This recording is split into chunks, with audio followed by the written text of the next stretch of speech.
Hey everybody, it's Ebony here from TheCOTALife. Thank you for tuning into my channel. Just wanted to share a quick little recipe book that I have. I've decided for my last 30 days of my challenge to go vegan. And so I have a few vegan, vegetarian, raw food cookbooks, and this is one I got from a coworker probably a year or two ago.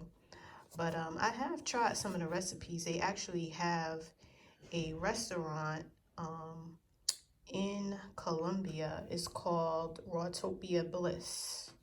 So if you guys are familiar with Columbia, South Carolina, you might know the place. Food is delish.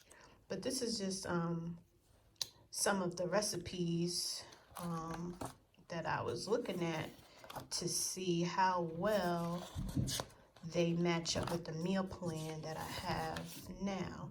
So I did see a few things that I could try. You know, my meal plan, I'm not eating any bread or rice or anything like that. But I did see, let's see if I can find the one that I said, I could try that. Let's see. This right here is so good. Oh my gosh. Payday, I would go there. You'd have to order it ahead of time because they cook everything to order, so it takes a while. But that pizza, oh my goodness, is so delicious.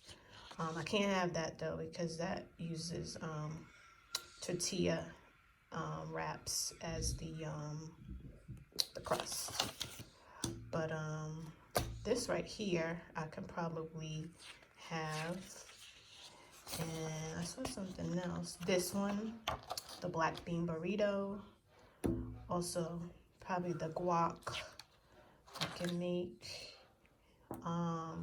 Definitely thinking about trying this, the portobello heaven. I love portobello mushrooms. And I don't know, maybe the farro salad. But there's a lot of great recipes in here that I'll be trying. If you guys are interested in seeing any of the things that I put together from this awesome recipe book. All right, guys. Again, this is simply Rawsome Delights from Rawtopian Bliss. I think you can find her on Instagram if you type in Rawtopian Bliss. All right. Thank you, guys. Have a great day.